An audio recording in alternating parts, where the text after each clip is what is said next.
more from the Charleston Beer Fest with Nutmeg 2 Palmetto. I'm here with Chris, co-owner of Indigo Reef Brewing Company. Chris, you're obviously a Charleston-based brewery, so why was it important to come here? What brought you out to the Charleston Beer Fest? Yeah, it's a good question. So my wife and I, before we started our brewery, which is off Dandelion, we used to go back when it was at Patriots Point, and we loved it because we were in Mount Pleasant. We came from Wisconsin, and it was huge for us to go to a beer festival because beer festivals were everything in Wisconsin. So we loved it. It's part of the reason that we opened a brewery, honestly, is to really be part of the community. And so the Charleston Beer Fest is the biggest one, definitely in town, definitely in the state, and it was something that we definitely had to be a part of.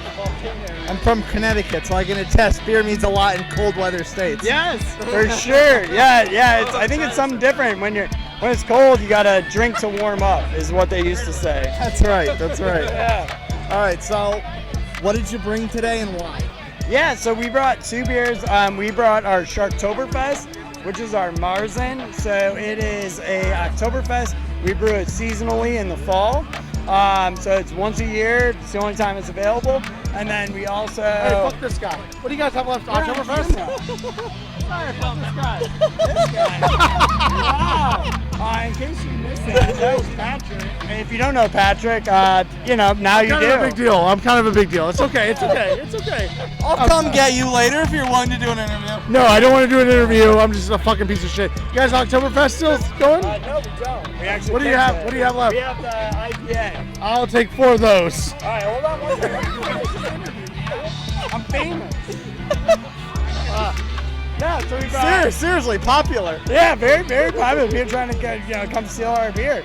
But yeah, and we weren't sure how much to bring because of the way COVID and everything. Weren't sure what to do, so brought our seasonal Oktoberfest, and then we brought our West Coast IPA. In my opinion, a lot of people are going for hazy IPAs right now, and I really like to showcase that we have a handful of West Coast IPAs that are really, really good, and I want people to know that.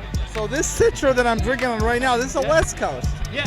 This is really smooth for a West Coast. Yeah. So I like to say, in the tap room, I tell people it's a Midwest IPA. It bridges the gap between West Coast and East Coast. So we brew it as a West Coast style. It's going to be clear, it's going to be bitter, and it's going to have that hop backbone. And then we're also going to have the juicy hops that people want in their hazies. So we're going to have Citra and Mosaic in this beer as well. So, talk about your background. Indigo Reef, you and your wife are the owners. How did it get started? What was the theme behind the name, the branding, that sort of thing? What's your story? Yeah, of course. So my wife and I met in Madison, Wisconsin, the Arctic North. For if anybody's listening from down here in the South, it is as cold as you would expect. And so we started homebrewing up there, and a lot of the stuff we had a lot of amazing craft beer up there, but a lot of styles. My wife and I, we were both traveling, and we both had styles that we wanted to drink that we didn't have in Madison. So we started homebrewing, and I said, screw it, I can make that. Yeah. So we started working on it, and a lot of our friends said, hey, that's really good. So fast forward to us moving down here to Charleston area, we ended up going full in. We became part of the homebrew club. Got a lot of feedback from them, which was amazing. Really surrounded us around people that could help us out. And then I left my job of consulting to go into brewing full time. So I started working at Two Blokes Brewing. Shout out to Two Blokes. They are making great beer. Go check them out as well. And Maddie, who has now since passed away, was amazing to us and really helped us get started. And really showed us the kind of the big scale of things. Our name comes from the fact that Nicole and I are scuba divers, so that's where the reef comes from. And when we were conceptualizing everything, we said we want to incorporate diving, and then we want to incorporate Charleston, but we don't want to call ourselves Charleston Reef because that's too fucking easy, right? Oh shit! Hopefully you can cut that out. But so what we did is we incorporated indigo, because indigo used to be a cash crop here in Charleston, which meant that they would grow indigo and use that for trade. So we incorporated that into our name as a nod to Charleston, which I think plays really well for us. And I really love it. And we worked with a branding firm to come up with our logo for the seahorse. Absolutely love it. I was against it at first, and then we went through a couple iterations and absolutely loved it. So big fans, and lots of people trying to grab more beer here. This guy, he's a troublemaker. So he's got some great beer here. I've taught him everything I know. And my wife has taught me everything I know. There seems to be a theme here. Oh yeah, so his wife is Chris Russo, and she is a phenomenal homebrewer. Mike, he's okay, but Chris is phenomenal.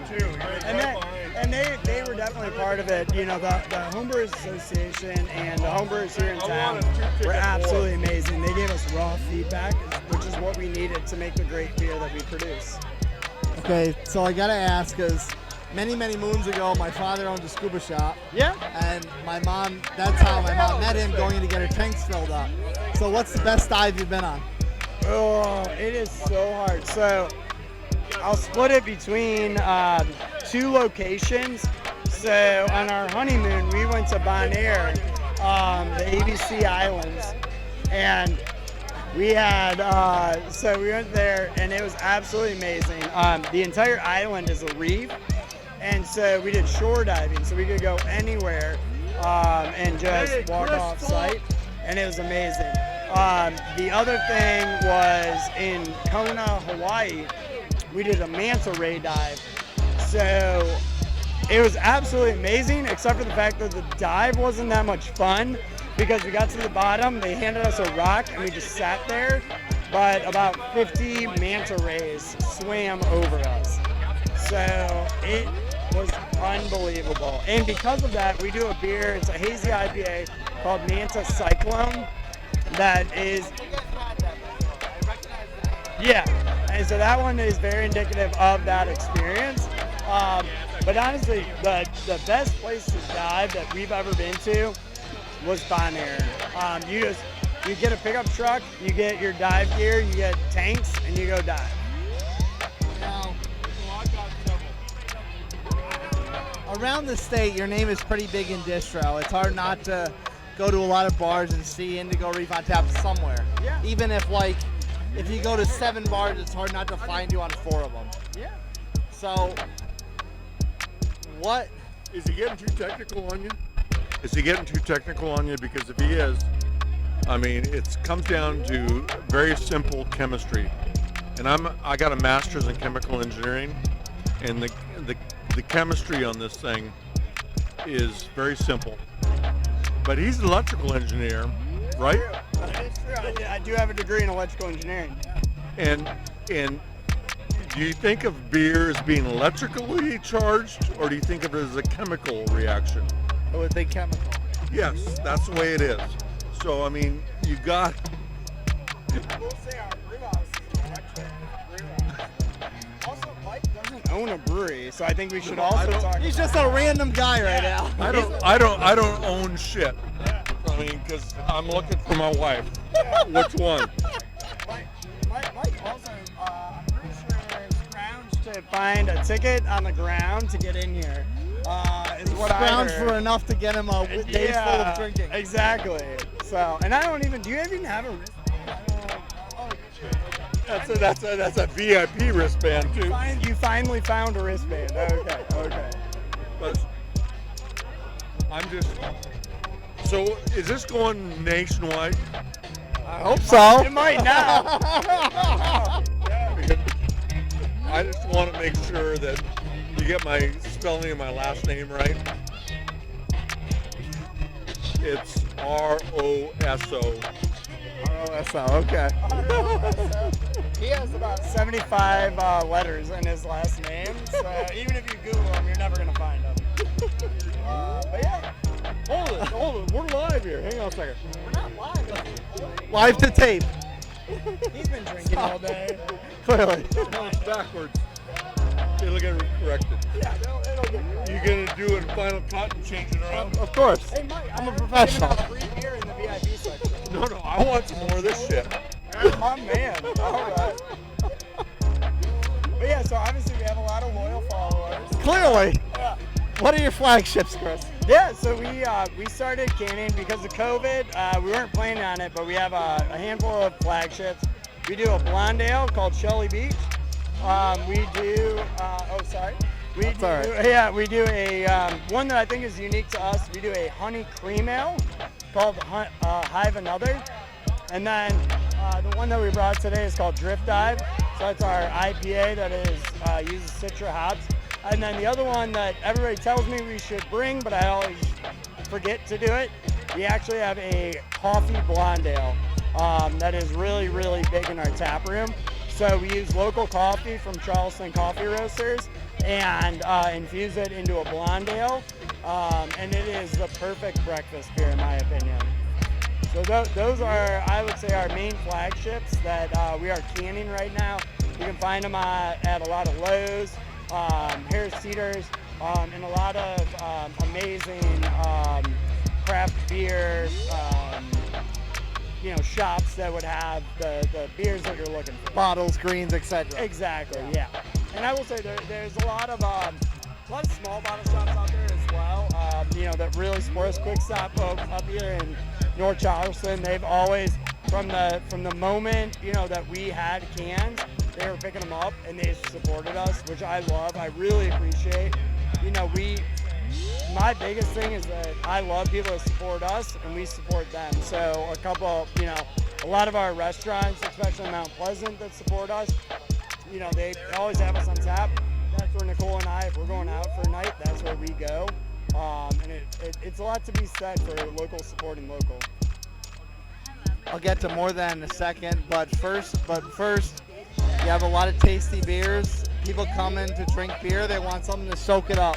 So do you have a food presence on site? Yeah, so we have partnered with somebody locally that is now running our kitchen. So he is now preparing a lot of food off-site and getting it ready. And then we have people on site. We have a small kitchen. They're finishing everything and getting it ready to go. We're now in the second week of doing that. So we're kind of coming through it, working out a lot of kinks. But it is going really well for us, and a lot of people are really happy with it. So going back to giving back, community ties, that sort of thing, what's Indigo Reef's community footprint in either the greater Low Country area or South Carolina as a whole, with charities, fundraisers you care about, local artists, musicians that you try to get in to support their brand, any kind of causes that you care in particular about? What's Indigo Reef's community footprint? Yeah, of course. So we every Friday and every Sunday we have live music. We focus mostly on local artists. It's usually one person with a guitar ripping awesome music. We get some rotational people through there, but we really hone in on people who are local and are looking for a paycheck and really want to make it work, but are also absolutely amazing musicians. So we do that every Friday and every Sunday. We also do a lot of pint nights, is what we call it, where people will come and every pint that is ordered, we donate $1 per pint to an organization. We have a lot of organizations we work with. My other brewer is Jared. He works with Operation Home, and they do a lot of amazing work. And the main thing that Jared does is he builds a lot of ramps. So there's a lot of low-income housing and people that need ramps that, unfortunately, Disabled and that sort of thing. yeah, and unfortunately there's a lot of people that can't get out of their house or can't get into their house. So Operation Home works with them to build ramps, and so Jared dedicates 2 to 3 days a week, working with that organization and building those ramps. And so we've done some pint nights with them.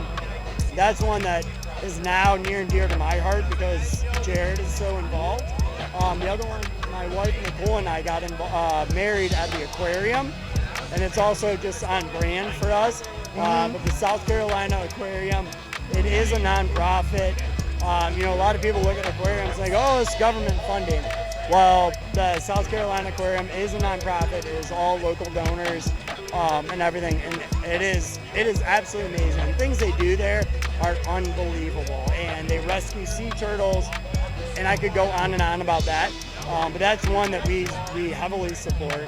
And then we also support a lot of local sports teams because we have a lot of people in our community that come and drink, and they are at Philip Simmons High School or a lot of the other schools in the area. So we want to get back. We recognize they're supporting us, so we want to support them. That's excellent. Now, my guy would kill me if I didn't ask about this. So I'm local to Columbia right now, but I'm part of a podcast covering upstate beer and beyond that. So the home of my podcast, the Upstate Beer Boys, is the Clock Tower Tap Room and Billiards in Simpsonville. Oh yeah. So obviously Eddie. I've gotten his story several times about how the 5 o'clock IPA came to existence. What's your story to how the 5 o'clock IPA came to existence? So it's really funny. So I had a couple. So Jen, who's our assistant taproom manager, so they had. So Jen reached out to me. Our distributor reached out to me, and everybody was saying, "Hey, you got to meet Eddie. We got to do this beer with him." And I was like, I don't know. It's a lot of work for a beer. So I was like, finally, after everybody wore me down, I said, screw it, let's do it. So Eddie and his whole crew came down. He had, his buddy Eddie. Eddie too. Yeah, exactly. And then his uncle, I think his Uncle Nicky, that. And a whole Jer Bear was there. Jer Bear, yeah. And it was awesome. And it was so much fun. And it was just a great experience. And I had so much fun with it. So we brewed an amped up hazy IPA, which is what he was looking for. And we came up with something that, he was happy with, we were happy with, and, it really worked. So we've been brewing that for them we just did our 3rd batch for them. And it really, it's a great beer. We sell it in the tap room as well, and it kills in the tap room. People love it. And last I heard from Eddie, it's doing really great there too. So I certainly haven't had it more than a few times, and I love it too. Oh yeah, it's pretty high octane. So that's the other thing too is really it'll get you drunk for sure. If you like what you saw, smash that like button, subscribe to my channel, and hit that notification bell so exactly when these videos drop. If you want more of my daily nonsense, follow me on my social media channels, TikTok and Instagram at Nutmeg2Palmetto. Chris, you're the guest. Final word is yours. Just do good, man. That's the main thing for us. Is like you can pay it forward by doing great. So do good. Thank you for joining me again, Chris. And you've got a lot of things that kicked. Yeah. What happened to that? What happened to that barrel age? I was here like 20 minutes ago, and now it's gone. Yeah, we had a couple little splashes of some beers that we brought, and they went crazy. So. But yeah, there's always next year. Yeah. There's always a tap room. Cheers, brother. Thanks for joining me. Charleston Beer Fest. More to come.